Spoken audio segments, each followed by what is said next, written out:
Muito boa noite, queridos amigos. Estamos aqui de volta em mais um Polêmica Espírita. Esse aqui é o nosso 79º programa. E estamos aqui muito bem acompanhados, como sempre, do nosso querido Paulo Neto. Boa noite, Paulo Neto. E já pode adiantar quais são as suas expectativas para o nosso polêmico estudo de hoje.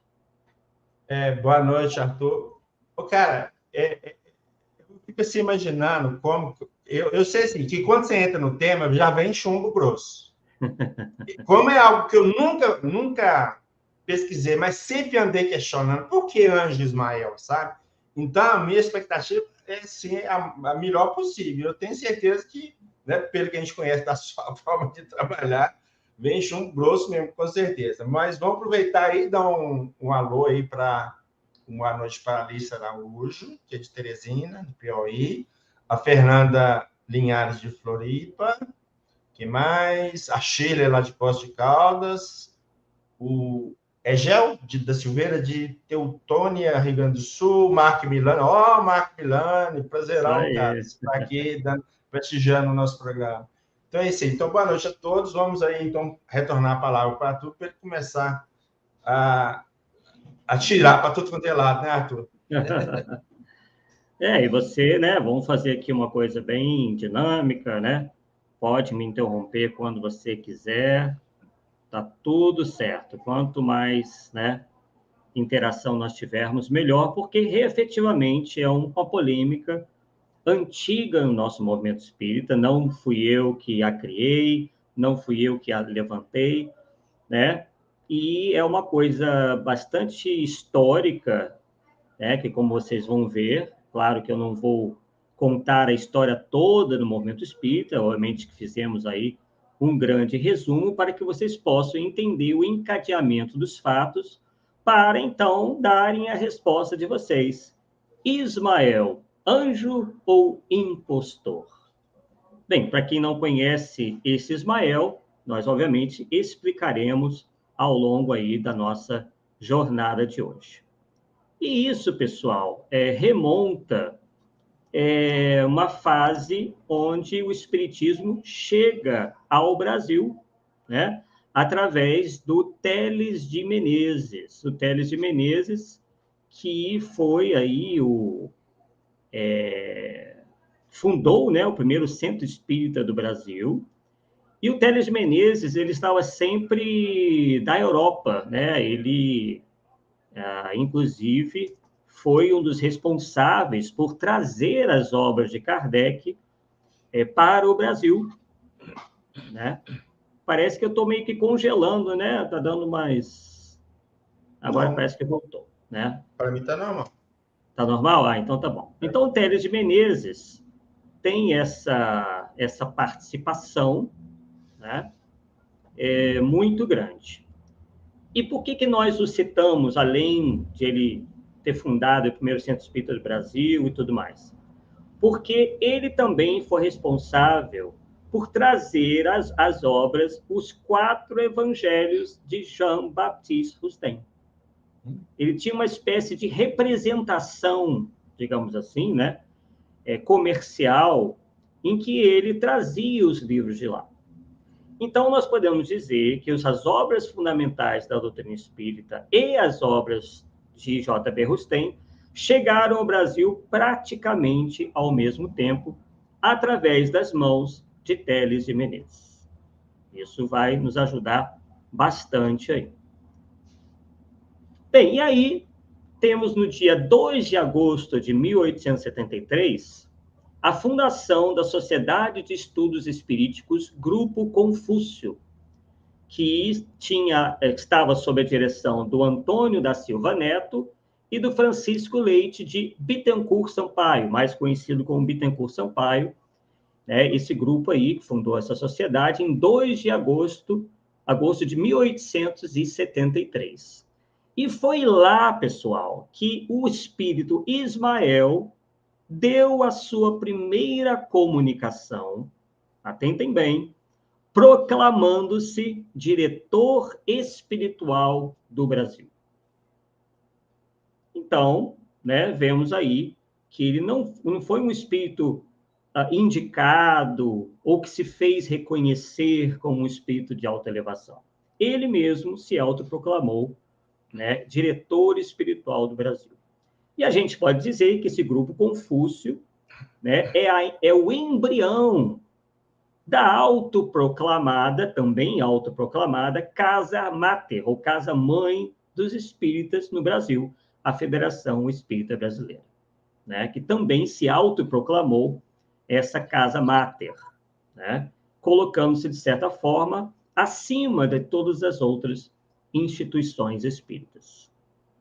Então, vamos lá, vamos seguindo com os nossos slides. Sim, Paulo. Só para deixar claro o seguinte, que, vamos dizer assim, essa função de diretor de um planeta existe.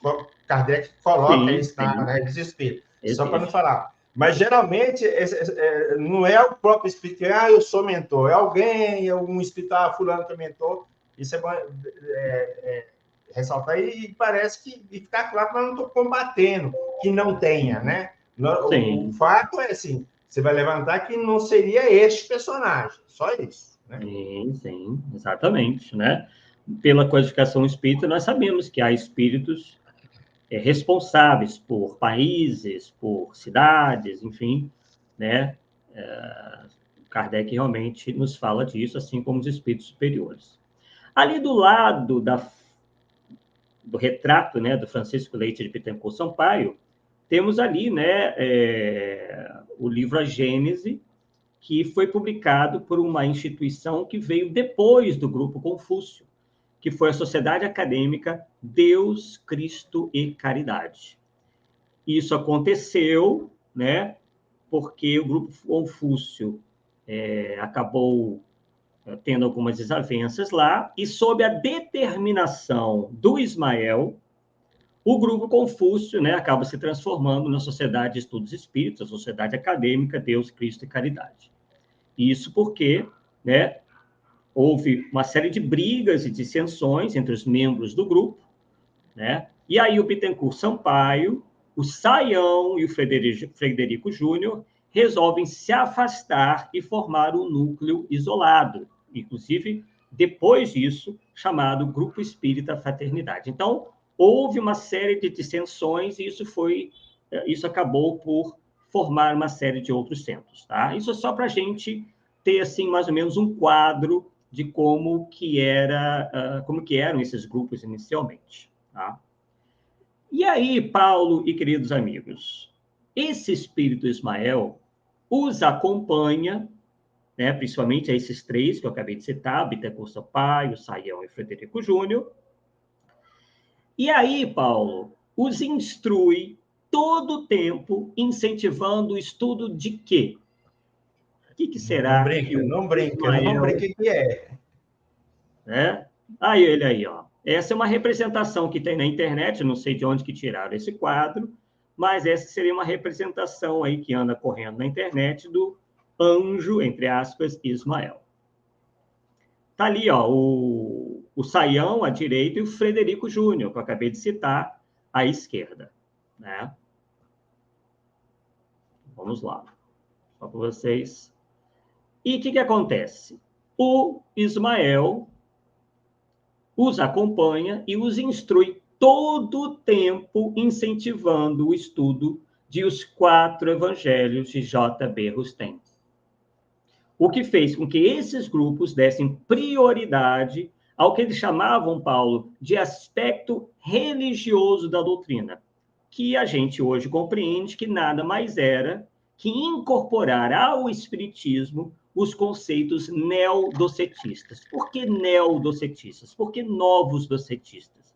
Porque, como nós aprendemos na obra de Kardec, os docetistas, né, eram um grupo religioso que advogava que Jesus não teria vindo em um corpo de carne, e sim teria tido um corpo fluídico, né? E eles foram, inclusive, banidos, né, pela Igreja em função dessa ideia que foi considerada herética naquela época. Tá? Então, a gente pode dizer que as teses dos 4 evangelhos lembram muito né, as teses dos docetistas, por isso que eles ficaram conhecidos como neodocetistas. Né? E isso foi confirmado, como está aí no slide, espero que vocês estejam podendo ver direitinho, pelo próprio Luciano dos Anjos, que era, né, ele já está desencarnado, né, que foi um dos maiores defensores da obra de J.B. Rustem no movimento espírita. Né? Ele diz o seguinte, lá no livro O Atalho. Sim, Paulo? Só lembrando que aquela briga de tirar os livros de Rustem do Estatuto da Fé, foi ele que entrou na justiça. O negócio ficou parado um tempão lá. Exatamente. Foi ele que fez a defesa em se manter, né, os 4 evangelhos como uma das obras lá de divulgação da Federação Espírita Brasileira, exatamente. Então, ele diz no livro O Atalho, na página 127, o seguinte: os trabalhos de desobsessão foram entregues a um grupo excelente, que auferiu resultados maravilhosos. Esse grupo que eu acabei de falar, Frederico Júnior, do Saião, né, e do Bittencourt Sampaio. Passou-se imediatamente ao estudo metódico da obra Revelação da Revelação. Olha, pelo título, nós já fizemos aqui no Polêmica Espírita, e eu vou sugerir isso ao longo do nosso estudo, que vocês voltem lá. Nós temos 3 estudos sobre a questão de Rustem. Obviamente, não vai dar para a gente se aprofundar muito hoje, senão a palestra, nosso estudo aqui vai demorar 5 horas, né? Mas a gente vai dar uma pincelada boa, então aguardem aí que a gente vai entrar no mérito do que ensina esse livro, Os 4 Evangelhos. Então, ele diz lá, passou-se imediatamente ao estudo metódico da obra Revelação da Revelação, veja que eles colocam acima do Espiritismo, porque o Espiritismo é a terceira, né, Paulo? Se ele diz que é a revelação da revelação, então está acima. Então seria a 4ª revelação, não é isso? Sim. E outra coisa, se mal a terceira tinha sido acabado de vir para a gente, né, vamos dizer assim, por que a 4ª assim tão rapidinho? Tinha que esperar um tempo, cara, no mínimo. Exato. Não tem lógica, sem chance. Isso sem entrar no método do que tem lá dentro, né? Entendeu, né? Sem entrar no método, porque quando a gente entra no método do que está lá dentro, é que piorou mesmo.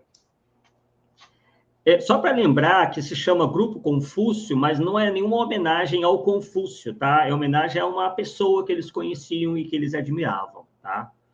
Então, não é Grupo Confúcio, não é homenagem ao Confúcio mais conhecido, é o Confúcio um pouco desconhecido. Nós fomos atrás dessa informação. Então, passou-se imediatamente ao estudo metódico da obra Revelação da Revelação, de Jean-Baptiste Rustem, em cumprimento ao desejo de Ismael. Eu não estou falando nada. Estou apenas dizendo que um próprio rustanista confirma. E é verdade. Ele não está inventando nada. Inclusive, Luciano dos Anjos, a gente pode, digamos assim, falar qualquer coisa sobre ele, menos que ele fosse um mentiroso. Era um homem de bem, inclusive eu o conheci pessoalmente, tivemos um encontro rápido num shopping, conversamos rapidamente. Um homem muito culto, né, muito educado. Tem um amigo que foi namorado da filha dele, disse que tratava todos com uma educação, com um respeito imenso, né? Mas tinha suas ideias, tinha, né? E teve todo o direito de ser rustanista. Para ele, o rustanismo, as ideias do rustanismo faziam lógica, tinham lógica, né?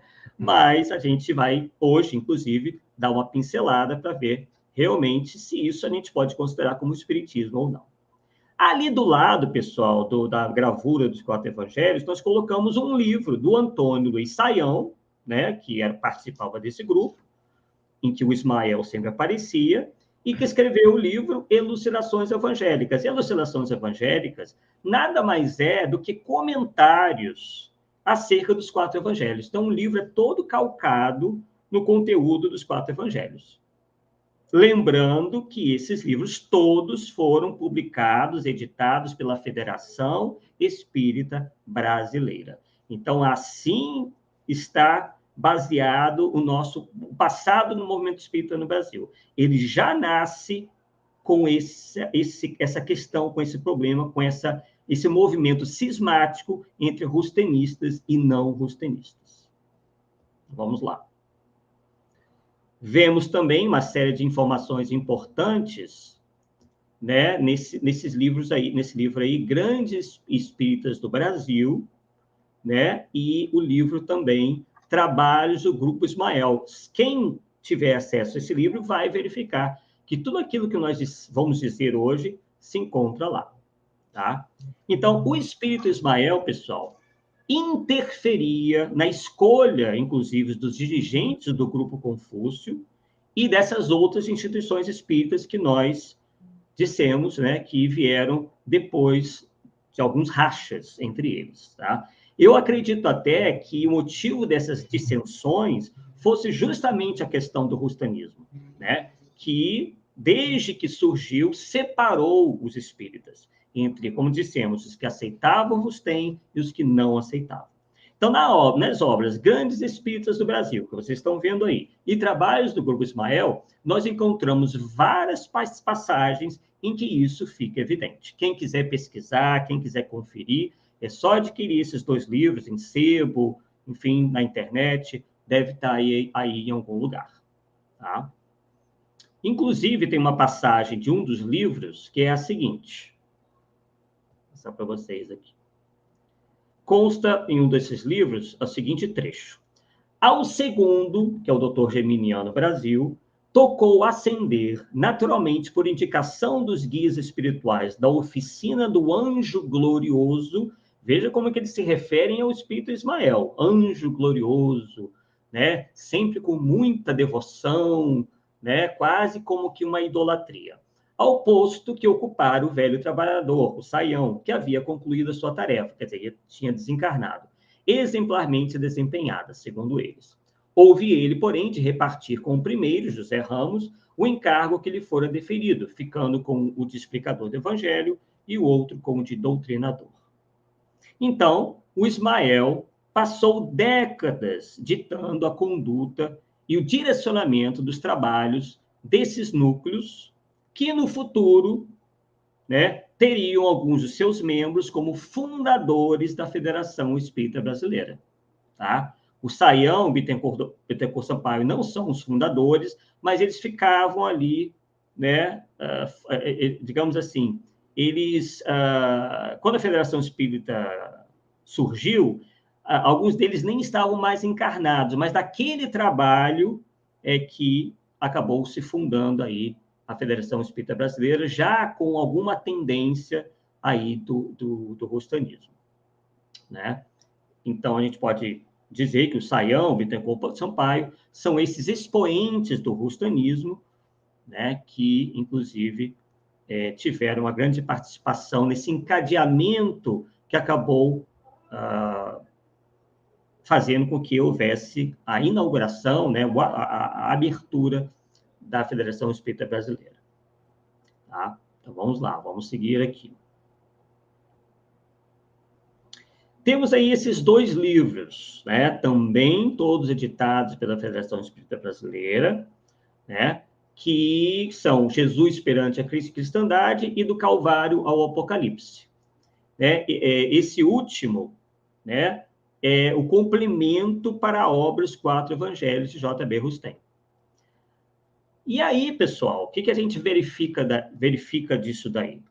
Que quando se fala em Os 4 Evangelhos, se tem que falar também de todas essas obras. Foram editadas muitas obras, ou citando apenas as principais, com inspiração, que foram escritas com inspiração, né, ou por inspiração, nas obras de J.B. Rustem, em todas essas ideias. Tá? Então, muita gente acha que o problema todo está nos 4 evangelhos. Não, há uma série de outros livros que a Federação Espírita Brasileira editou, comercializou, que, né, chancelavam essas ideias de J.B. Rustem. E isso foi acontecendo ao longo dos anos, ao ponto de, por exemplo, né, passado alguns anos, o Ismael voltou, inclusive, a influenciar os rumos do movimento, quando presta uma ajuda ao então secretário da FESP, Edgar Armon. Então, por exemplo, consta de um documento, vou mostrar aqui o documento para vocês. Vou mostrar o autor do documento, que é esse que vocês estão vendo aí, que é o Valentim Lorenzetti. Nesse documento do Valentim Lorenzetti, consta o seguinte: propuseram que a designação dos candidatos, isso dos candidatos, né, a dirigente, né, fosse feita pelos espíritos em cada grupo ou sociedade espírita. Então, eles partiram da ideia de que os espíritos é que tinham que designar aí os presidentes de centro, etc. Além de esse modo de proceder não prevenir todos os inconvenientes, isso aqui que eu estou mencionando é a ideia de Kardec, tá? Mas deixa eu explicar para vocês aqui um pouquinho do que aconteceu, mas eu já adiantei. Então, consta do Simpósio Nacional do Pensamento Espírita, do Valentim Lorenzetti, o seguinte, depois eu vou mostrar para vocês a opinião de Allan Kardec em relação a isso. Vou até voltar um pouquinho aqui. Pronto. Diz lá, em 1941, Edgar Armond recebe espontaneamente mensagem de Ismael, convocando-o a trabalhar pela difusão do espiritismo em seu aspecto religioso. Pessoal, novamente, quando se fala aspecto religioso, se fala aí na divulgação das obras de J.B. Rustem, tá? O plano espiritual, assegurou-lhe Ismael, daria toda a cobertura à federação para implantar programas que atendessem às massas, esclarecendo-as e motivando-as pelo esforço de evangelização. Então, o Armond aceitou essa incumbência e partiu para a organização dos trabalhos. Inicialmente, então, ele formou um conselho de espíritas que pudesse partilhar com ele o trabalho. E aí, para formar esse conselho, vejam bem, o Armond anotava em folhas de papel nomes de pessoas que ele achava reunir condições para a tarefa.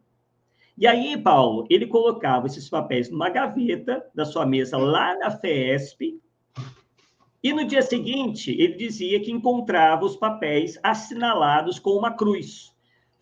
Ele dizia que eram feitas pelo plano espiritual, com os nomes, né, com uma cruz, do lado dos nomes que eram considerados mais capacitados para ajudá-lo a desenvolver o programa. E aí que nós vamos recorrer a Allan Kardec para saber se ele era favorável à ingerência dos espíritos nessas questões puramente materiais, né? E veja o que Kardec disse. Propuseram que a designação dos candidatos, olha aí, ó, fosse feita pelos espíritos em cada grupo ou sociedade espírita. E aí Kardec diz, além de esse modo de proceder não prevenir todos os inconvenientes, haveria alguns inconvenientes especiais que a experiência já tem demonstrado e que seria supérfluo lembrar aqui. Convém não esquecer que a missão dos espíritos é instruir-nos, melhorar-nos, mas não tomar o lugar do nosso livre-arbítrio. Além disso, esse meio suscitaria mais embaraços do que se pensa, pela dificuldade de fazer todos os grupos participarem da eleição.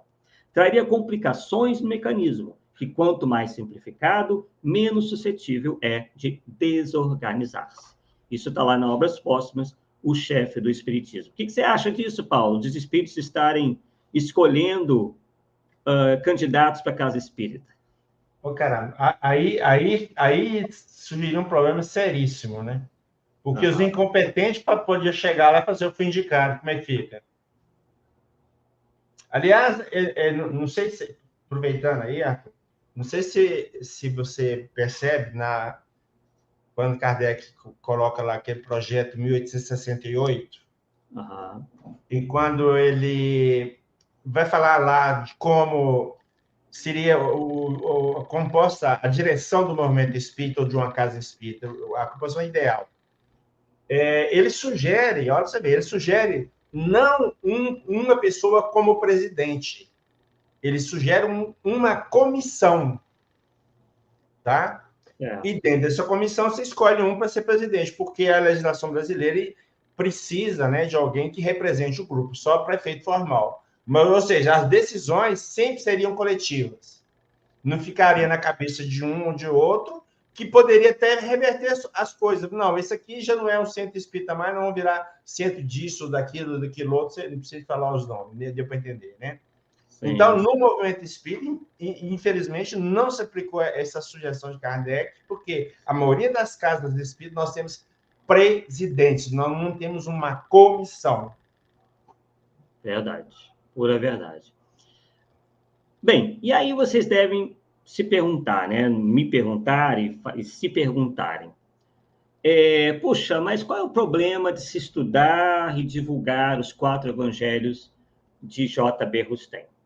Será que a gente lá não encontra ensinamentos bons, já que fala em Jesus, fala no Evangelho, né? Afinal, esse livro teria sido escrito pelos evangelistas, né, Paulo, e por Moisés, segundo o próprio Rustem. Acreditar que é difícil, né? Mas tudo bem. Exatamente.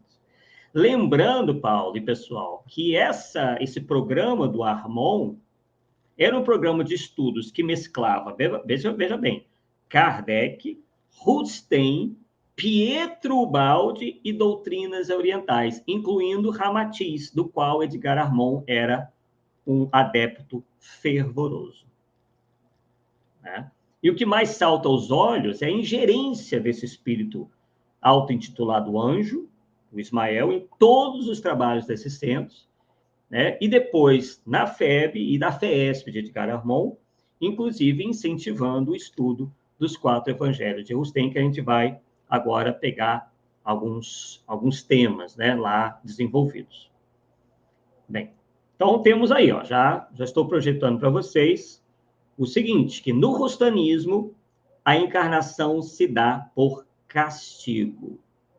Então consta lá, ó, atingindo pontos de preparação para entrarem no reino humano, os espíritos se preparam de fato em mundos ad hoc para a vida espiritual consciente, dependente e livre. É nesse momento que entram naquele estado de inocência e ignorância. Chegado deste modo à condição de espírito formado, de espírito pronto para ser humanizado, se vier a falir. Quer dizer, o espírito só encarna se ele falir. Ele só encarna se ele falir. E aí o espírito se encontra num estado de inocência completa, tendo abandonado com seus últimos invólucros animais os instintos oriundos das exigências da animalidade. Perceba que até um texto chato de ler, né? Uma coisa arrastada, que muita palavra, muito palavreado e pouca objetividade, né? Repetitivo demais da conta. Muito repetitivo. Oh. Terrível. Então, pessoal, para Rustem, a encarnação humana, como está dizendo ali, não é uma necessidade. O espírito só será humanizado se vier a falir, isto é, a encarnação humana se dá por castigo.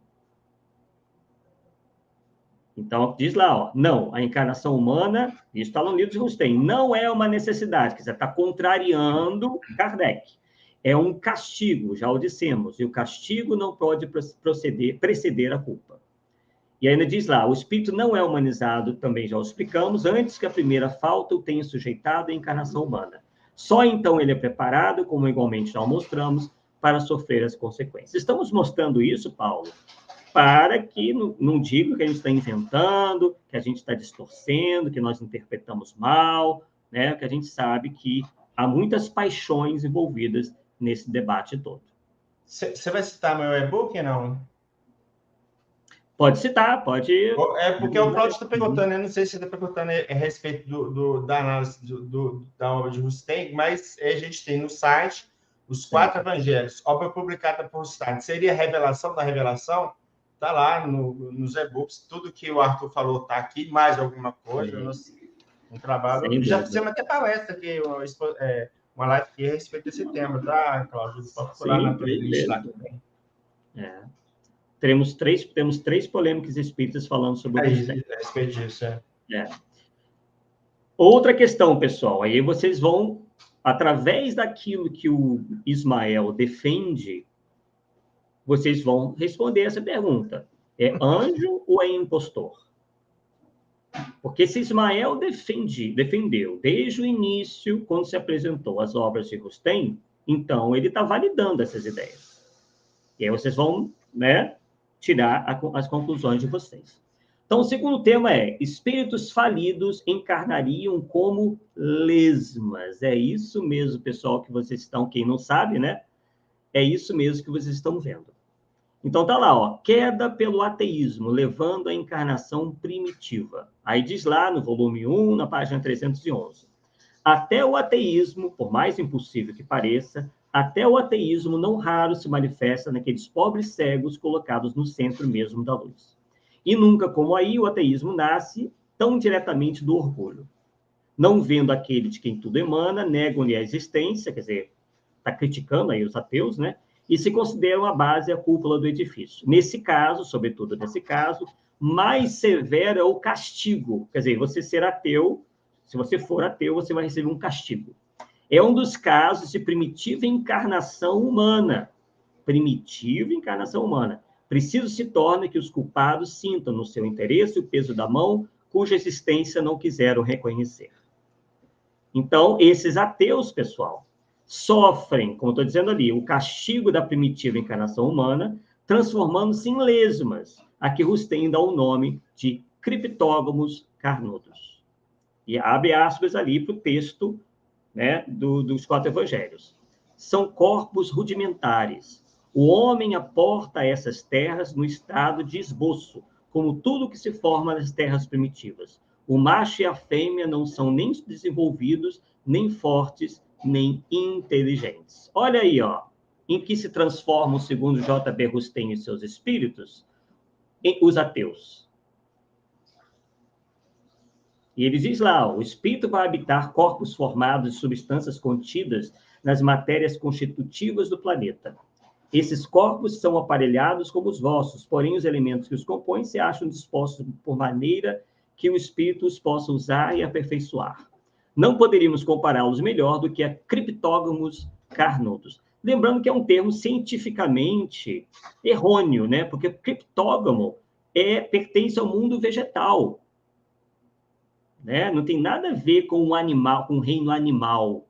Então, esses espíritos aí que ditaram essa ideia, né? Pouco sabiam de botânica ou de zoologia, né? Para fazer essa misturada danada entre reino vegetal e reino animal. E aí, Paulo, o que você acha aí então, de encarnarmos o corpo de lesma? Então, o Rustem defendia a metempsicose, não é isso? Sim, com certeza. E aí eu acho que a sua colocação é cirúrgica. Se o espírito de Ismael está apoiando essas ideias, sinto muito, meu amigo, não é espírito superior, é de jeito nenhum. Tá? De jeito nenhum. É um espírito, um pseudo-sábio, enganador, impostor mesmo, como você está colocando de forma bem clara. Agora, eu estou achando interessante que todos esses livros que você está citando, eu já tinha, cara. Eu comprei esse livro todo lá atrás, eu li esse livro todo, meu Deus do céu. Caraca. Você vê que mal que faz, né, cara? Porque lá atrás eu não tinha o conhecimento que eu tinha hoje. Sim. Principalmente da obra de Rustem. Né? Então, você lia o livro, não, que legal, cara. Tem outra lá do Jesus, nem Deus, nem homem. Isso mesmo. Esse também. Caraca, eu tinha esses livros todos. Ah, meu Deus. Então, né, o criptógamo carnudo, né, como acabamos de dizer, não, jamais, né, poderia ser utilizado para designar um animal, uma vez que a palavra criptógamo serve para designar certas plantas cujos órgãos reprodutores não aparecem, são ocultos, né? E, ao mesmo tempo, ele está descrevendo como se fosse algo parecido com uma lesma. O Herculano Pires, Paulo e queridos amigos, comentou sobre isso. Ele disse o seguinte: essa é a revelação da revelação. Rustem copia e desfigura Kardec, acrescentando aos seus ensinos os maiores absurdos. Note-se que essas criaturas estranhas, em forma de larvas e lesmas, são encarnações de espíritos humanos que haviam atingido alta evolução sem passar pela encarnação humana. É a queda angélica, Paulo. Isso é o verbo, é a carne, é isso? Né? O verbo é a carne de Herculano? Porque Herculano falou qual a obra dele? Isso, em verbo e a carne. Ele diz isso. Né? E aí ele diz, depois de desenvolverem a razão em alto grau e de haverem colaborado com Deus nos processos da criação, chegando mesmo a orientar criaturas humanas, voltam à condição de criptógamos carnudos. Então, em resumo, a tese rustenista conflita, Paulo, com o princípio basilar da doutrina espírita, que é o da não retrogradação do espírito, e defende, então, a metempsicose. E isso é claro na codificação, né? Uma coisa que Kardec bateu de frente mesmo, sem chance nenhuma, né? O nosso progresso é, como diz, é para frente, nunca, você não progride para trás, né? Para trás você já passou e progresso é para frente, não tem como retornar uma situação lá atrás, mas de jeito nenhum, cara. É a mesma coisa você estar aí com doutorado e querer matricular no Jardim da Infância, cara. Não tem jeito. Realmente. Bem, e aí, em resumo, né, essa tese do Russenista conflita, né, com o princípio da não retrogradação. E é claro, né, Paulo, que o grupo que estudava Rustem foi alvo, né, naturalmente, de toda sorte de crítica face a esses absurdos detectados por outros espíritas que estudavam, né, e viam que aquilo nada tinha a ver com o espiritismo. Mas aí o que aconteceu? O Ismael e os seus simpatizantes reagiram e se disseram, claro, né, sempre essa postura, se disseram incompreendidos, perseguidos pelos espíritos das trevas. Esse espírito das trevas está entre aspas aí, porque era justamente o termo que eles utilizavam, tá? Para dizer, para se referir a todos aqueles que não acreditavam e se opunham a essas ideias dos 4 evangelhos. Tá? Então, eles chegavam, inclusive, a se proclamar representantes do Cristo na Terra. Então, eles chegavam a declarar o seguinte, está lá nesse livro que eu mostrei para vocês, Trabalhos do Grupo Ismael. Consta lá o seguinte, eles atacando o grupo que não concordava com isso que eu acabei de mostrar. São as escutas da treva. Por trás delas comandam os maiorais. A cada um que aqui aporta corresponde um novo acesso de fúria daqueles que vêm inutilizados os seus propósitos pelos soldados do Cristo de Deus sob o comando de Ismael. E ainda consta o seguinte, peçamos ao divino pastor que defenda a casa de Ismael, que ele coloque às portas as sentinelas do seu amor, a fim de que a treva não assalte de surpresa, derrubando os pobres calcetas que na carne procuram servi-la. Então, a gente pode perceber, né, que os rustenistas passam a fazer esse papel de vítimas, se vitimizam, enquanto posicionam seus adversários ideológicos como agentes das trevas e obsidiados. Né? Essa história a gente vê que continua até hoje, né, Paula? É muito fácil você simplesmente deixar o debate de lado e passar a utilizar um argumento ad hominem. Não, você está errado porque você está obsidiado. Né? Ataca a pessoa, não o pensamento, né? Isso aí. Isso aí. Né? Então, lembrando que o J.B. Rustem foi contemporâneo de Kardec, ele residia na cidade de Bordeaux, ou Bordeaux, em francês, né? Ele militou, inclusive, nós já falamos sobre isso aqui no programa, no movimento espírita que estava nascendo naquela cidade, né? Não nasceu em Bordeaux, mas quando o J.B. Rustem começou, o movimento espírita estava dando seus primeiros passos naquela cidade, e Kardec, inclusive, chegou a visitar Bordeaux e foi recebido festivamente por todos. O Rustem não compareceu para receber Kardec. Por quê? Porque estava irritado com a indiferença com que Kardec se reportou ao livro Os 4 Evangelhos. Né? E aí, Paulo, que todos aí devem conhecer, a maioria deve conhecer, que durante a permanência do Kardec junto aos espíritas lá de Bordeaux, os espíritas bordelenses, que o Erasto fez uma advertência, como antes jamais tinha feito e jamais haveria de fazer depois. Coincidentemente, Paulo, na mesma cidade em que surgiu os 4 evangelhos. Uhum. Né? Então, ele diz lá, a mensagem é um pouco longa, eu vou ler só um trechinho, mas quem quiser, né, pode procurar, que é a Epístola de Erasto aos Espíritas Bordelenses, tá? Então, vou ler só um trechinho. Vossos excelentes guias já vos disseram, tereis de lutar não só contra os orgulhosos, os egoístas, os materialistas e todos esses infortunados que estão imbuídos do espírito do século.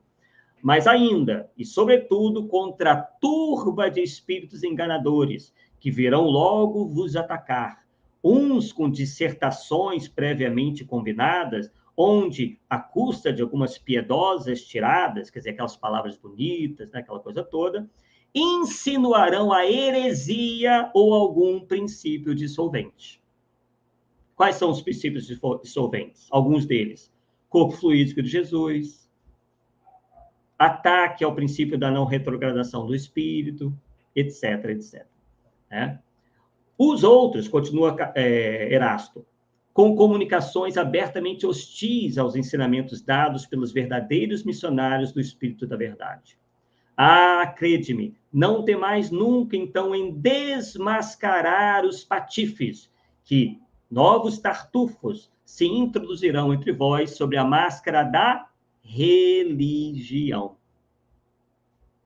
Vocês lembram que eu acabei de falar sobre a questão da apoio a uma preponderância da vertente religiosa da doutrina?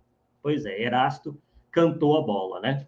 E aí Erasto continua: sede igualmente sem piedade para com os lobos devoradores que se escondem sob peles de ovelhas. Né? Então, essa mensagem do Erasto merece realmente toda a atenção. Né?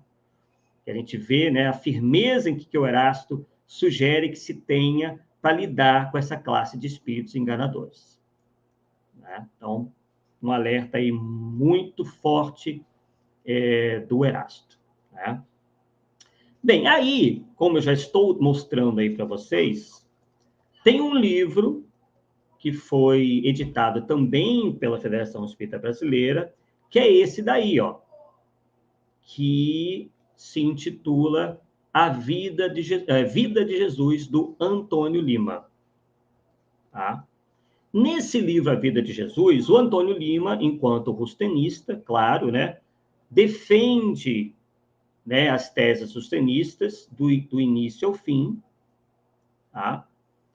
E outra coisa, Paulo, muito interessante nesse livro é a seguinte: quem que você acha que prefaciou esse livro Vida de Jesus, do Antônio Lima? Eu acredito até que você saiba, mas... Eu vou até chutar, mas acho que foi Bezerra de Menezes. Ou não? Não. Não. O que poucos sabem, Paulo, ou às vezes sabem, mas... Fala que é Ismael, não. É que Emmanuel prefaciou esse livro chamado Vida de Jesus, escrito pelo rustenista professo Antônio Lima. Nesse prefácio, o Emmanuel faz rasgados elogios ao autor. Isso fala da sua sapiência, da sua capacidade, e ainda confirma a sua opinião de que Jesus não viveu as amarguras e inquietações das existências. O Emmanuel diz que as teses inseridas nesse livro, do Antônio Lima, são as mais elevadas possíveis. Pessoal, é só adquirir o livro, encontrar na internet, que o prefácio está lá. Né? E essas teses, por exemplo, além de defender, né, o Rustem do início ao fim, né, o Antônio Lima ataca e deprecia, por exemplo, alguns expoentes do orientalismo, como Krishna, Buda, Zoroastro, né? E com a ideia apenas de exaltar Jesus como o único espírito superior. Tá? Então, por exemplo, nós encontramos no livro o seguinte, o Antônio Lima falando: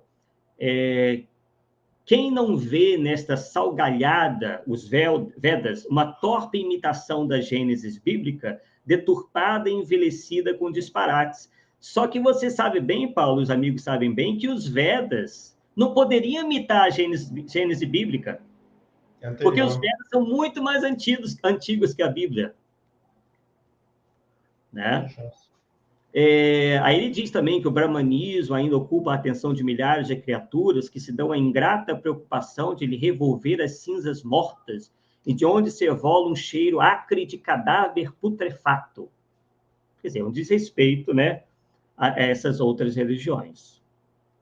E aí diz lá o Antônio Lima, que tantos elogios recebeu do Emmanuel: Não menos pretensioso é o nosso senhor, o Buda, como lhe chamam os seus turiferários, que o veneram acima de todas as coisas, não dando confiança aos raptos da oração, nem a outro qualquer autor dos mundos. Para eles, Deus é figura somenos. Enfim, ele faz uma série de ataques a outras religiões, enfim. E aí ele diz ainda que Krishna imitou Jesus, quer dizer, mais uma vez, né, desconhecendo aí que Krishna é muito anterior a Jesus, porque Krishna, segundo a tradição, né, teria nascido de uma virgem chamada Devaki, sem o Espírito Santo. Inclusive, os tenistas acreditam na virgindade de Maria, né, Paulo? Pois Inclusive, é. Aí é difícil, né, meu amigo? Aí é difícil, muito difícil. É muito complicado, né? Então, né, o Antônio Lima aí, através do recebeu do Emmanuel esse prefácio, que foi psicografado pelo Chico Xavier, né?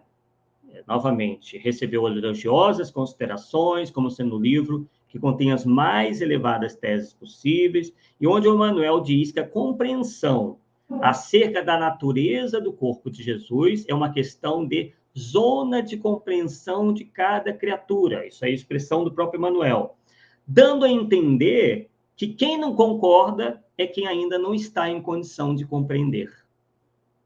Então, o livro todo praticamente é voltado para a defesa de Jesus como o único que conduz a Deus, sendo que os outros reveladores são inferiores e até falsários, né? Mas a questão central do livro é sair em defesa das ideias sustenistas. Inclusive, um dos capítulos que se chama Supremacia de Jesus, e o outro que se intitula Natureza de Jesus, o Antônio Lima corrobora a hipótese bíblica de que Jesus nascera de uma virgem que não havia conhecido varão. Você já fez longos estudos sobre isso, né, Paulo? Tem nem jeito, cara. Isso vem da mitologia antiga, que sempre tinha um deus lá que vinha, tinha contato com a mulher, sempre virgem, né? E criava um semideus. Tá tudo lá, cara. Bem, aí nós, obviamente, separamos trechos onde ele diz claramente isso. Podem ir lá no Vida de Jesus. Diz o seguinte, abre aspas, há quem exija da pureza e mácula do seu espírito, o de Jesus, a torpe imposição de o envolver na matéria, o de o misturar à sordidez do coito. Então, ele acha que um homem e uma mulher tendo relações sexuais é uma sordidez, e que jamais Jesus poderia nascer vindo da relação sexual entre homem e mulher. E continua, tal qual se opera com um criminoso violador das leis divinas e com um irracional enfornado nas brenhas inóspitas. Então, é como se fosse algo que rebaixaria Jesus não ter nascido de uma virgem e ter nascido de uma relação sexual normal entre homem e mulher. Então, o ato sexual para o Antônio Lima, cujo que recebeu o prefácio de Emmanuel, é pecaminoso, sujo, sórdido e não poderia ter servido para ensejar a concepção de Jesus. Só que aí nós vamos cair num problema sério. Porque a tradição, e eu já mostrei que não tem nenhuma profecia a respeito de Jesus, tem tradição. Então, a tradição é que eles esperavam que o Messias viesse da descendente de Davi. É tanto que a genealogia de Jesus, quando é traçada em Mateus e Lucas, se não me falha a memória, ele sempre joga para esse lado, para passar em Davi. Ora, se um ser humano não teve uma participação nesse ato, né, para nascer Jesus, ele não foi filho de Davi, cara. Então, como é que fica? Muita contradição, né? Não tem jeito. Então, pessoal, para ele, né, o ato sexual é sórdido e tudo. E aí a gente analisa, né, e convida vocês a verem se isso faz algum sentido. O autor ainda procura, de todo modo, achar em Kardec e na codificação nesse livro ensinos soltos que representariam a confirmação desses postulados. Quer dizer, uma desonestidade intelectual a toda prova, porque em nenhum momento Kardec, ou os espíritos superiores, né, quando temos Kardec, são os livros da codificação, nós encontramos algo sequer parecido com isso. Então, ele tenta arrastar o leitor para que conclua que a tese rustanista é puro espiritismo, ou melhor, ou pior para a gente, né? Entre aspas, curso superior de espiritismo. Né? E o Antônio Lima, nesse livro, confirma, Paulo, o fato de ter sido Bezerra de Menezes um rustenista professo. Isso nem precisa, porque já tem provas mais do que cabais disso, né? Então, na página 229, consta o seguinte: a um confrade que o consultou sobre o mérito desta obra, a de Rustem, assim respondeu o saudoso Bezerra de Menezes pela Gazeta de Notícias de 22 de abril de 1897. Abre aspas. A Allan Kardec sobreviveram outros missionários da verdade eterna que, sem destruir a obra feita, porque esta é firmada na lei e a lei é imutável, darão mais luz para mais largo conhecimento das facetas mais obscuras daquela verdade. Eis aí que apareceu Rustem, isso Bezerra falando, o mais moderno missionário da lei, que em muitos pontos vai além de Allan Kardec, porque é inspirado como este, mas teve por missão dizer o que este não podia em razão do atraso da humanidade. Como, Paulo, que ele poderia ter ido além em razão do atraso da humanidade se ele foi contemporâneo de Allan Kardec, Paulo? Me responde isso daí. Não tem jeito, não. Se eu observar, 177 anos, né, de codificação, nós não sabíamos codificação, cara. Imagina aquela época que era recém-lançada. Não tem nós, pessoal. Sinceramente, viu? Pessoal. É muito difícil, cara. Complicado. É bom que vocês entendam que a gente não está atacando aqui, né, a Federação Espírita Brasileira, porque, na verdade, uma instituição ela é composta de pessoas. Nós estamos nos referindo a como pensavam esses espíritas, ou pelo menos que se diziam espíritas, naquela época. Tá? E é algo que ainda, né, de certa forma, ressoa no nosso movimento espírita atual. Tá? Então, a gente vê aí que teve um erro crasso, quer dizer que Rustem veio revelar o que Kardec não pôde em razão do atraso da humanidade. Mas como? Se Kardec e Rustem né, foram contemporâneos e os livros vieram na mesma época. Além disso, Arthur, só acrescentando uma coisinha aí em relação aos evangelhos de Rustem, ele afirma logo no início que foi assessorado por Mateus, Marcos, João e Lucas. Né? Hoje, a crítica bíblica, né, falou assim, esses nomes aqui nos títulos, ninguém sabe quem foram os autores, cara. Então, como é que esses caras... Era tudo analfabeto, cara. Tudo analfabeto. Erros crassos. E o Novo Testamento, nós fizemos a live sobre isso, ficou bem claro, ele foi escrito todo ele em grego. Se você é analfabeto em sua língua, aramaico ou hebraico, imagina em grego, cara. Lógico. Entendeu? Então, certas coisas prosperam, Arthur, e aí você sabe muito mais que eu, quando falta o conhecimento, as pessoas criticarem ou analisarem. Aí prospera mesmo, as bobagens, as mitologias, que o fulano é Kardec reencarnado e vai por aí afora. Exatamente isso. Então, o Bezerra, ele prossegue aí e confirma esse erro. Abre aspas para Bezerra de Menezes novamente. Rustem confirma o que ensina Kardec, porém adianta mais que este, pela razão que já foi exposta acima. Pois, ele se referindo ao livro de Rustem, né, os 4 Evangelhos, um livro precioso e sagrado, o de Rustem. E aí, nesse mesmo livro, A Vida de Jesus, Antônio Lima, no capítulo Terra da Promissão, quem tiver o livro pode conferir, o Antônio Lima deixa bem claro, pessoal, e aí é que também é algo que muita gente desconhece, que, na verdade, o autor da tese de ser o Brasil coração do mundo, pátria do Evangelho, não é do Humberto de Campos. mas sim do anjo, entre aspas, Ismael. É? Porque esse livro, Vida de Jesus, veio antes do Brasil, Coração do Mundo, Pátria do Evangelho. Né? Porque ele expõe lá, claramente, Ismael já dizendo isso. Tá?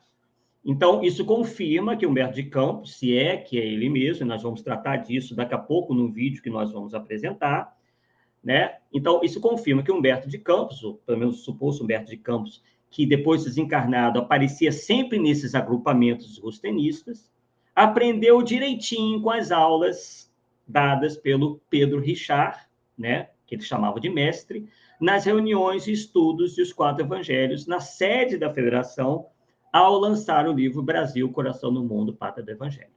Então, lá no livro do Antônio Lima, que é anterior ao livro de Humberto de Campos, consta o seguinte: já disseram, e Ismael o confirmou, o Brasil é a terra prometida, a pátria dos evangelhos, o seio de Abraão. Essa ideia não é do Humberto de Campos, é do Ismael. E aí, realmente, você questionar a autoria de Brasil, Coração do Mundo, Pátria do Evangelho, por Humberto de Campos, faz sentido. Sim. Aí já faz sentido. Uhum. Não é lá que fala que você tem veio coadjuvar Kardec? Exatamente. Caraca. E é um livro, Paulo, que muita gente diz, inclusive vou mostrar aqui a opinião do Rizzini. O Rizzini até acha que o livro sofreu alterações. Eu já tenho uma opinião um pouquinho diferente. Não que o livro não possa ter tido alterações, mas é um livro que, do início ao fim, tem essa pegada rustanguista. Quando a gente lê, a gente vê, né? Você não tem essa mesma impressão? Acho que é por aí. Aliás, no começo mesmo, leva lá o Rustem como... não, ele está do mesmo nível do Kardec, cara. Aí não, né? Pois é. Sem chance. Então, esse aí é a parte, né, que nós já lemos do livro do Antônio Lima, né? Lá no capítulo sobre a Supremacia de Jesus, quando ele fala, né, que Jesus não poderia ter vindo de uma relação sexual, né? Maria teria sido virgem e o corpo dele era fluídico, né? Tudo isso que nós lemos para vocês. Ó. As falas de Rustem, de Bezerra de Menezes, né? E ali, ó, no capítulo Terra da Promissão, Antônio Lima deixa bem claro que o autor da tese de ser o Brasil, Coração do Mundo, Pátria do Evangelho, não é de Humberto de Campos, mas sim do anjo Ismael. Isso, mais uma vez, confirma que Humberto de Campos, se é que é ele mesmo, aprendeu direitinho com as aulas dadas pelo seu mestre, Pedro Richard, nas reuniões de estudos dos 4 evangelhos, na sede da Federação, ao lançar o livro Brasil, Coração do Mundo, Pátria do Evangelho. Né? E aí a parte do livro, né, onde consta que Ismael já dizia que o Brasil é a terra prometida, pátria dos evangelhos, seio de Abraão. E essa é a capa mais antiguinha, né, do livro Brasil, Coração do Mundo, Pátria do Evangelho. Né? E aí, né, como apenas para constar, a tese docetista do corpo fluídico de Jesus. Bem, antes de nós passarmos o vídeo, deixa eu ver se eu tenho mais alguma consideração aqui. Pode falar, Paulo. É o seguinte, essa tese, ela defende que Jesus só teve corpo fluídico, não teve corpo carnal. É isso que nós sabemos diferenciar. E Kardec deixou bem claro. Kardec deixou bem claro. Jesus, quando vive, tinha os 2 corpos. O corpo material, o corpo físico, igual a todo ser encarnado, e o perispírito, como todo mundo. Quando ele morre pela crucificação. Então, aí, a partir daí, ele vai só apresentar-se com o corpo fluídico. Tudo bem, e é o que acontece com todo mundo, não tem nada diferente. Isso aí. Lembrando, Paulo, que boa parte das informações, né, nós pegamos do seu trabalho, enfim, coisas de um artigo meu que eu já tinha escrito há um bom tempo, que está lá no meu blog, Espiritismo com Kardec, bem antigo, e principalmente do livro Conscientização Espírita, do Gélio Lacerda, que é um ex-presidente da desencarnada da Federação Espírita do Estado do Espírito Santo, que foi editado pela editora, publicado pela editora M, né? Um outro livro muito interessante, né, do Herácio de Carvalho Prestes, chamado Erasto, discípulo de São Paulo, e, obviamente, né, Brasil, Coração do Mundo, Pátria do Evangelho, o próprio livro Os Quatro Evangelhos, enfim, né, só para nós adiantarmos essa parte. Então, pessoal, nós vimos aí muito sucintamente, mas acredito que não precisa mais dizer tanta coisa, né, das ideias, do posicionamento, do comportamento desse espírito chamado Ismael, desde lá dos primórdios, né, quando o espiritismo chega no Brasil, as obras de Kardec chegam ao Brasil, juntamente com as obras de Rustem, grupos passam a estudar Rustem, né, e divulgar essas ideias, né, alegando defender um aspecto mais religioso da doutrina, que nada mais é do que inserir Rustem como sendo autor espírita, né, e anatematizando todos aqueles que não pensavam como eles. Diziam que eram obsidiados, né, enviados às trevas, isso tudo né, a gente vê nesses livros que eu mostrei para vocês aí. Tá? Bem, agora eu vou pedir ao Paulo, né, porque eu não consegui fazer por aqui, que insira aí para a gente, vou até tirar aqui os nossos slides, o vídeo, né, onde nós tem duração de 15 minutos, mas muito interessante, né, é uma entrevista com Nazareno Tourinho, né, um grande espírita também já desencarnado, lá do estado do Pará, mas era chamado para falar no Brasil inteiro, vários livros publicados, né, escreveu vários livros também relacionados ao rustanismo, e o Jorge Risini, né, também outro autor espírita, prolífico também, grande amigo de Herculano Pires, né? Então, vamos lá, vou adicionar aqui para vocês. Então, prestem bastante atenção, né? E vocês verão que essa é uma polêmica antiga dentro do movimento espírita, e a gente ainda vê a Federação Espírita Brasileira defendendo a obra Brasil, Coração do Mundo, Pátria do Evangelho, né? Como assim, que é uma obra muito criticável, digamos assim, né? Muito cheia de problemas, que não passa só pela menção de Rustem como coadjutor de Kardec, mas também defende lá ideias como que Ismael, né, confirmando, digamos assim, essa posição desse espírito Ismael como diretor espiritual do Brasil, puxando a sardinha, digamos assim, para a Federação Espírita Brasileira como casa máter, colocando-a acima de todas as outras instituições, né, como se fosse assim, uma espécie, né, um pouco exagero, mas uma espécie de Vaticano do Espiritismo, onde deveriam se centralizar todas as decisões, enfim, né? E, obviamente, essa ideia que vocês vão ver aí, que, pelo menos no nosso entendimento, é errônea, de classificar o Brasil como uma terra especial, a terra prometida, a terra de Abraão, como o Ismael dizia.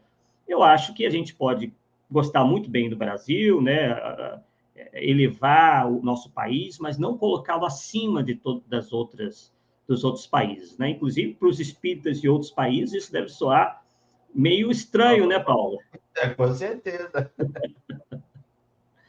Né? Uma patriotada danada. Então, vamos lá. 500 anos de Brasil estão na pauta. Beleza. Há uma obra muito difundida, psicografada por Francisco Cândido Xavier e assinada pelo espírito Irmão X, que é Brasil, Coração do Mundo, Pátria do Evangelho. Esse livro tem propiciado todo um campo para o ufanismo, especialmente no movimento espírita.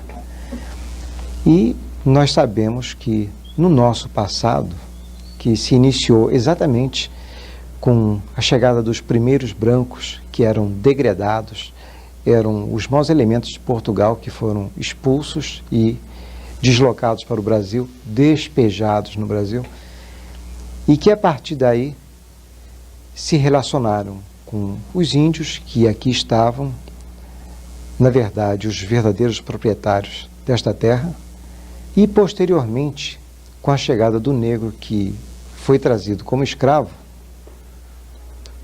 tudo isso contribuiu para compor um cenário com personagens verdadeiramente dramáticas, cujas consequências temos nos dias de hoje e colheremos no futuro.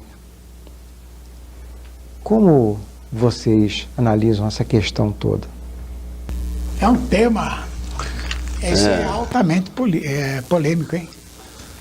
Do ponto de vista assim, antropológico, o nosso povo resultou de um caldeamento étnico.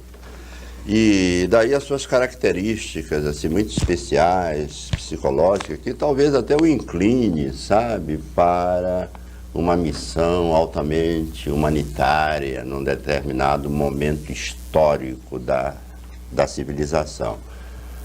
Agora, isso não quer dizer, entende, que nós sejamos um povo privilegiado, segundo o entendimento que alguns fazem desse livro do Humberto de Campos através do Chico, que produz um certo ufanismo tolo, na minha opinião.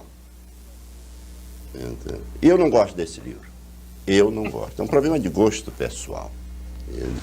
Não estou dizendo que o livro não presta, não gosto, porque tem assim, umas certas coisas que, na minha ignorância, na minha falta de evolução, eu não consigo compreender e aceitar. A começar pelo fato de que o livro começa dizendo que Jesus chamou o anjo Ismael, não é isso? Chamou para perguntar como estavam as coisas aqui na terra. Quer dizer, Jesus não sabe nada. Não sabe nada da situação aqui no orbe. E esse anjo Ismael, eu acho que foi uma invenção da FEB, tá entendendo? Para se dizer que é o santuário do anjo Ismael, criou esse anjo que, afinal de contas, está logo abaixo de Jesus, acima do Allan Kardec, né? E isso me parece, assim, pouco simpático. Agora, eu diria... Pouco simpático. Se você me permite, eu diria... E é esse anjo Ismael, e é esse livro que diz que o Rustang, não é? Que o Rustang veio para organizar o trabalho da fé. E, na minha opinião, o Rustang foi um sujeito perturbado, que já conheceu o espiritismo numa situação muito difícil, por causa de uma enfermidade, que depois traiu o Kardec miseravelmente. O que o Rustang fez com Kardec, entende? Foi uma coisa de um cinismo, assim, colossal. Primeiro, chaleirava o Kardec, chamando de um amado mestre, escrevia para o Kardec, depois surpreendeu o Kardec com a obra dele, ele preparou com uma única média, escondido. Lançou o livro e mandou para o Kardec. É bom. Eu queria dizer o seguinte, você dirige sessão mediúnica lá em Belém do Pará. Então você sabe muito bem, as pessoas que estão nos vendo e ouvindo, sabem também que espírito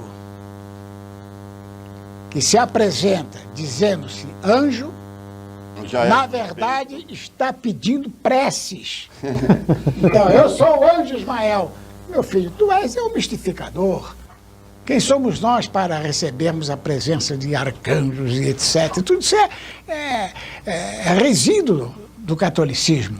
Agora, falando propriamente da obra do Humberto de Campos, eu queria lembrar o seguinte: essa obra, quem fez essa grande denúncia realmente foi muito corajoso.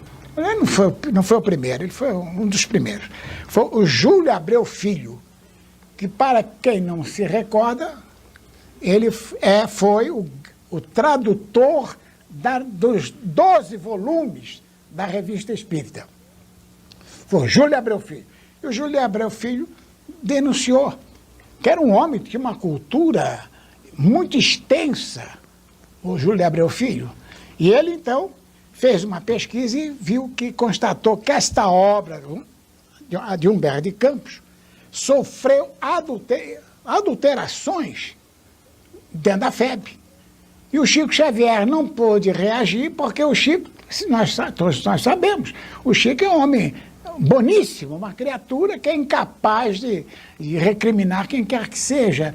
E ele silenciou simplesmente. Isso é muito, Eu falo na condição isso é muito de- sério. Eu frequentava Chico Xavier, eu vi o Chico Xavier na mesa com 8, 10 pessoas receber espíritos sofredores.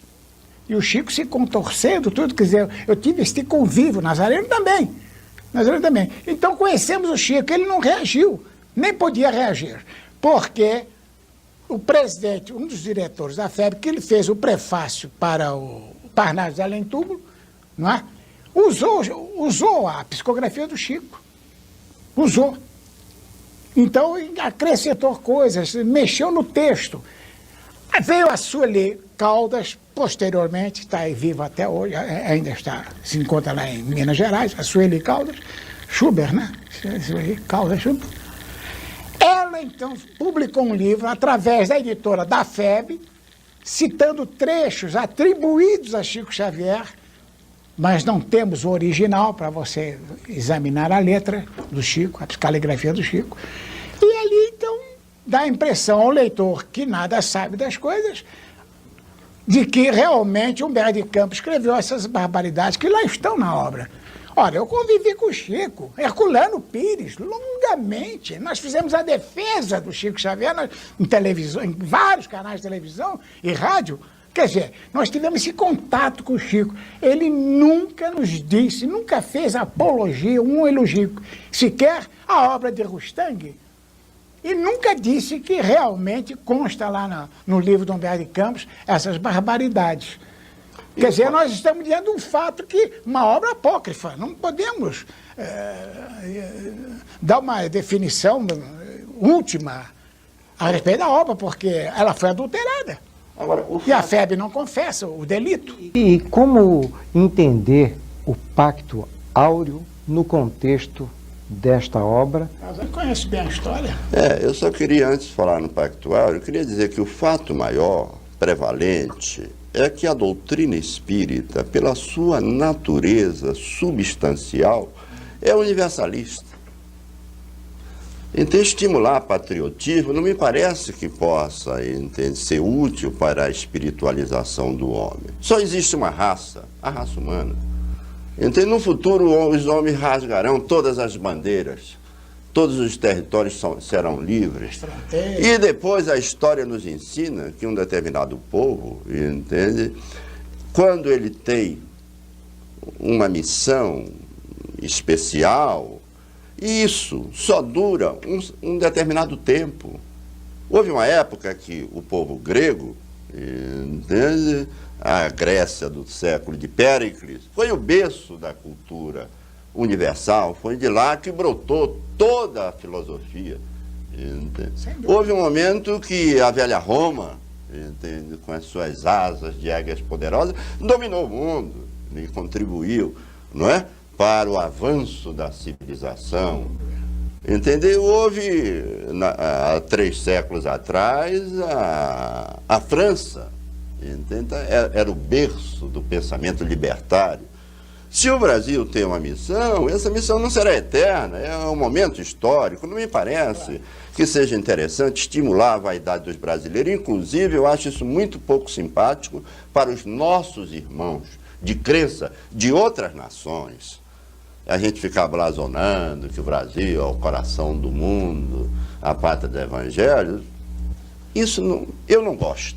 É um problema, talvez eu esteja errado, mas eu não gosto desse livro. Verdade, e não me parece que ele seja fundamentalmente espírita. Sim. Até porque o autor nunca foi espírita. Viveu entre nós há pouco tempo, nunca, que eu saiba, Humberto de Campos escreveu uma linha em defesa do espiritismo assim. Entende? Diretamente. Eu não conheço. Escritor brilhante, talentoso, entende? Mas que não comungava com os nossos ideais. Então, ele, como espírito, não tem autoridade, não me parece que tenha autoridade moral para uma revelação dessa natureza. Quanto médium, esse é profundamente respeitável, todos nós amamos, e não é responsável pelo livro. O médium é um intermediário, é o veículo. Nós não estamos colocando em dúvida a autenticidade da mediunidade do Chico Xavier.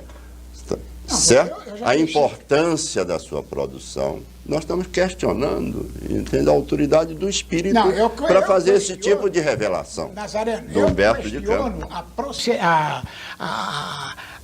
a procedência da FEB, procedência terráquea, a FEB, não a procedência espiritual, a dignidade, a intelectualidade fantástica do Humberto de Campos, um grande espírito, a meu ver, um grande espírito. Agora, o que eu discuto é se é autêntico, se aquele texto é autêntico. A FEB tem tudo para nos dar a sensação, a definição de que realmente é uma obra adulterada pela própria Olha, FEB. aí a minha posição é diferente da sua. Sim, Eu amo tudo Chico, bem. eu admiro, eu respeito, mas se o Chico silencia, ele poderia dar uma palavra nesse sentido. Se ele não dá, entende? Aí eu não posso, entende, julgar a FEB nesses termos, entende? Porque a FEB diz, ele confirma, né? Fica calado. Tem um livro da Sueli, entende, dizendo que a FEB jamais adulterou capa de fita, essa coisa. Não está lá, está escrito. Então, o Chico está de acordo com isso? Não, ele não está de acordo. Agora, então, por que ele não diz? Porque ele não assume? Porque ele não assume isso. A responsabilidade é dele. Ô, Nazareno, ele não vai assumir você erguendo a voz. Então, nós não temos o direito de culpar a FEB. Não temos? Não, vamos ser justos. Não, vamos ser justos. O que eu quero dizer é o Vamos seguinte, ser justos. eu quero dizer o seguinte. Porque nada prova que a FEB adulterou esse livro. A FEB diz, não adulterei. Invoca o testemunho de quem quiser. O Chico está aí, é testemunha, é quem pode dizer, fica calado, ele concorda. Então a FEB não adulterou. É a posição do Chico. Agora, se você me permite, a posição do Chico. O Chico não quer criar. Ele nasceu assim, ele é assim. A espírito dele é assim. Não podemos. Ele é assim. Então, como é que ele não se define. O amor à verdade é tão importante quanto a verdade do amor. Então ninguém pode fazer história. Filosoficamente, tudo bem. Agora o seguinte, ninguém pode fazer história. Entre quatro paredes, ele fala as coisas. Agora, uma definição pública para evitar o atrito, a divisão do movimento espírita, ele se mantém neutro. Mas ele, entre quatro paredes, diz... Eu acho, é difícil a gente fazer esse julgamento. Agora, a muito obra, difícil. Sinceramente, a obra sofre. Estilisticamente, ela sofre. Por quê? Por causa da adulteração feita pelos intelectuais da FEB. Intelectuais. Eu não posso afirmar isso. Você não, mas você não. Eu posso dizer, eu não gosto desse livro. Sim, não gosto. Meu filho, mas não é você, não é a última palavra, escuta. Então, Júlio Abreu Filho denunciou isso. Herculano Pires denunciou isso. Todos eles, grandes intelectuais do movimento espírita, denunciaram. São homens que conhecem, não tanto quanto nós, Bom, estilisticamente falando, mas o estilo essa análise foi feita por esses homens que conhecem bem a doutrina e a questão estilística. Houve adulteração naquela obra. Sinceramente, Humberto de Campos... Eu falo sempre Humberto de Campos foi um escritor fantástico. Aos 34 anos, entrou para a Academia Brasileira de Letras. Mocinho, jovem. E sem a formação universitária, quer dizer, um sujeito, um talento extraordinário. Então, você pega a obra, você vê que houve... Não é a psicografia do Chico, porque o Chico é o maior psicógrafo de todos os tempos. Da história da humanidade, ele é ímpar. Primus inter pares, para os que não conhecem bem o latim, primeiro entre os seus pares. Agora, continue. Eu queria dizer que os ingredientes foram colocados na mesa. O telespectador tem aí bastante material para refletir. E a panela ferveu, né? Eu peço desculpa porque eu me inflamei um pouco. Tá aí, pessoal. Né, presenciamos aí essa conversa, né, entre esses dois amigos do movimento espírita, né, sobre essa questão toda, né, e é uma polêmica que se mantém porque a FEB, né, e seus representantes continuam enaltecendo essa obra, Brasil, Coração do Mundo, Pátria do Evangelho, que é uma obra com a gente vê claramente a influência do pensamento rustanista, né? Alguns acham que foi adulterada, né? Outros não, como vocês viram. Uns acham que o nome de Rustem foi colocado depois. Eu, particularmente, a opinião do Arthur, daqui a pouco vou ver o que o Paulo acha, vejo o seguinte, que eu acho que o nome de Rustem não foi colocado, ele aparece porque faz sentido dentro daquela obra, né? Mas, enfim, talvez seja algo que nós nunca venhamos a saber a realidade. E aí, Paulo? Olha, é meio estranho mesmo você vê a citação do nome da universidade nessa obra Brasil, Coração do Mundo, Pátria do Evangelho. A gente hoje não temos como provar que houve adulteração da FEB, porque a FEB nega que fez e o Chico, infelizmente, não falou nada. Mas eu estou coincidindo, a chance de ter adulterado é muito grande. Chance. Tá? Porque a obra de Rustem não completa em absolutamente nada a doutrina espírita, muito antes, pelo contrário. Ela coloca várias coisas que são doutrinariamente contrárias àquilo que Kardec falou. Então, vai completar o quê? Você está falando ao contrário. Né? Então, sem chance. Não, inclusive, assim, hoje, eu nem cito essa obra mais, tá, Arthur? Nem cito essa obra mais, porque à medida que a gente vai tomando conhecimento das coisas, você vai eliminando obra para citar. Essas do Saião, do Antônio Lima, lá já foi, saca há muito tempo, já não cito mais. Essa do Coração do Mundo também não cito. E algumas outras aí eu não cito mais, porque são problemas polêmicos que não tem como te dar uma solução, né? Pra vocês terem ideia, eu já te falei isso outro dia, e aí que o público perceber. O movimento espírita hoje está tão complicado que eu não cito obra do Chico isoladamente para sustentar nada. Porque, tipo assim, isso assim, André Luiz fala assim, eu não cito. Agora, num conjunto de outras informações, de outros autores, eu cito. Tá? Porque criou-se uma ojeriza tal a Chico que tudo que vem dele está ruim. E não é assim, né? Eu sempre, aquele ditado que eu falo, né, Arthur? Não se deve jogar a água da bacia fora com a criança dentro, cara. Então, tem coisas que a gente pode questionar? Tem, e eu questiono. Agora, não quer dizer que tudo é ruim. Então, é isso. Nós não sabemos fazer o filtro, né? Se a gente não faz o filtro dentro dessas obras de André Luiz, as outras também da mesma forma, né? Por exemplo, hoje, com o conhecimento que eu tenho, se eu ler essas obras que você citou, do Saião, do Antônio Lima, eu vou perceber logo que é Rustaninho de ponta a ponta, cara. Tá lá. Mas na época que eu li lá atrás, não ficou claro para mim. Muito antes, pelo contrário. Eu achei as obras até, sabe, legal demais e tal. Por quê? Por falta de conhecimento, por falta de aprofundamento doutrinário. Então, por isso que muitas vezes, quando a gente insiste no ponto que a gente deve estudar o espiritismo, é exatamente por isso, para a gente ter capacidade de discernir o falso do verdadeiro. É esse que é o ponto, eu acho. Exatamente.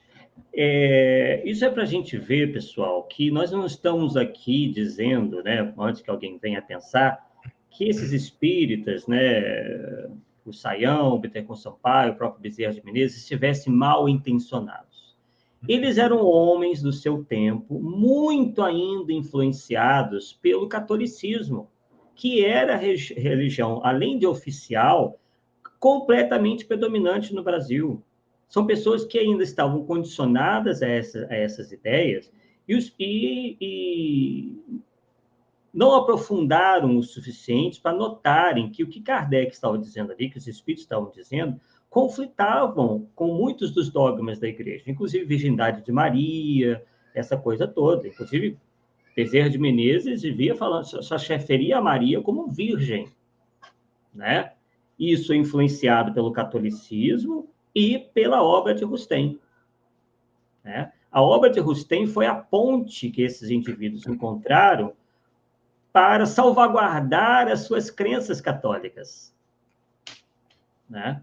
Agora, em pleno 2023, né, nós ainda contarmos com essa constante menção a obras como Brasil, Coração do Mundo, Pátria do Evangelho, né? Dizer que o Brasil é isso, né? Que o Brasil é o coração do mundo, Pátria do Evangelho. Essas teses todas realmente já não faz mais sentido, né, pessoal? Realmente, o rustanismo, ele caiu de podre, né? Ele começou forte, mas as pessoas, à medida que o movimento espírita, as pessoas foram estudando, viram que é um livro que não é espírita, né? Então, cabe aí a nossa sugestão à Federação Espírita Brasileira, que não só, né, elas já tiraram do estatuto, mas ela está com o pezinho lá ainda, né? Não divulgar mais essas obras, sequer publicá-las, não são obras espíritas. E parar com essa história de casa máter. Ok, até reconhecemos o trabalho da Federação Espírita Brasileira, das pessoas que lá estão, né? Certamente tem bons valores por lá, mas os rumos ainda estão um pouco, pelo menos no meu entender, um tanto equivocados, né? Está na hora de corrigir esses erros históricos e imprimir uma feição verdadeiramente espírita ao movimento espírita, né? É isso, é só isso que nós pedimos, né? E mais nada. Bem, temos aqui algumas participações, né, que eu fui colocando aí ao longo do tempo, né, que a gente foi... E realmente, né, isso que o Telvi colocou aqui é verdade, né? A FEB nega autorizações, mas ao mesmo tempo diz queimar os originais dos livros, o que impossibilita a verificação. Portanto, sua alegação de inocência torna-se altamente suspeita. Tá? Bem, pessoal, Paulo, suas considerações finais. É isso aí, cara. O nome do programa já tem tudo a ver, né, Arthur? Porque a gente toca em temas polêmicos, mas tem que ficar claro que nós não estamos atacando as pessoas, né? As pessoas, muita gente erra também, e faz parte, eu digo assim, que o erro faz parte do aprendizado, né? Agora, com o conhecimento que a gente tem hoje, né, de doutrina, né, a sustentar certo tipo de ideia, tipo as ideias que constam nas obras de Rustem, mas é de jeito nenhum, tá? Para mim, eu acho que aí demonstra, ou não conhecer as obras de Rustem, eu não conhecer de Kardec, dos dois não. Não tem como conhecer os dois e, ao mesmo tempo, aprovar as duas, né? Então, fica aí a dica para o pessoal, né? Estudar um pouquinho mais para fazer a comparação, né? Nós já fizemos, né? E agradecemos aí a presença de todos. Vladimir, eu passei o link lá do vídeo lá do Rizine, do Nazareno Tolini para você, via WhatsApp.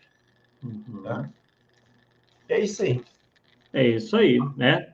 Então, não poderíamos deixar de mencionar essa polêmica, né, que pertence ao passado. Muita gente diz que a gente tinha que enterrar, só que os reflexos estão aí, né, até hoje, porque livros inspirados nas ideias neodocetistas do rustanismo continuam sendo veiculadas, né, comercializadas pela Federação Espírita Brasileira. Né? Então, percebemos aí que o movimento espírita tem muito que avançar, né? Essas instituições têm que realmente avançar no entendimento, inclusive reconhecerem que erraram no passado, né? E dar uma feição mais kardeciana ao movimento espírita. É isso que nós estamos precisando e é um movimento crescente, né? Nós cada vez mais vemos divulgadores com essa preocupação, né, de defender as obras de Allan Kardec, divulgá-las, né, e realmente analisarmos melhor essas outras obras que, por vezes, são publicadas sem nenhum critério, né, e confrontando com princípios elementares do Espiritismo. Vocês viram aí encarnação de indivíduos em corpos de lesma, né, corpo fluídico de Jesus, virgindade de Maria, né? Coisas realmente que não pertencem, jamais pertenceram ao Espiritismo. Bem, agradecemos aí a presença de todos, né? Todos que estiveram aqui ao vivo no Polêmica Espírita e todos aqueles que irão assistir a esse programa numa hora que acharem mais conveniente. Quarta-feira que vem estaremos aqui de volta, né, Paulo? Nesse mesmo horário, das 8h, com mais um Polêmica Espírita. Um forte abraço, bom finalzinho de feriado, né? Hoje, 15 de novembro de 2023. Aproveitem aí e tenham aí um bom resto de semana. Até a próxima quarta-feira, pessoal. Tchau, tchau.